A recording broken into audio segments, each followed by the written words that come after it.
என்னன்னு பார்க்கலாமா? வீட்டில் எப்பவுமே சமையல் பண்ணும்போது சத்தான பொருள் தான் சாப்பிடணும். இன்னைக்கு என்ன காய்கறி என்ன அதில் அது நிறைஞ்சிருக்குன்னு பார்க்கலாம்.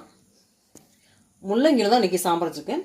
முள்ளங்கியில் விட்டமின் சி, ஆன்டி ஆக்சிடென்ட், நீர்ச்சத்து, அதே மாதிரி potassium, manganese, calcium, folate, iron, protein, இவ்வளோ சத்துக்கள் நிறைஞ்சது அந்த முள்ளங்கி. அதுதான் இன்றைக்கி சாம்பார் வச்சுருக்கேன். அதான் இப்போ சாப்பிட போகிறேன். நம்ம என்ன காய்கறி சாப்பிடும்போதும் உணவில் சமையல் பண்ணி சாப்பிடும்போதும் அந்த காய்கறியில் என்னென்ன சத்துக்கள் இருக்குன்னு தெரிஞ்சுக்கணும். முள்ளங்கியில் இவ்வளோ சத்துக்கள் இருக்குது.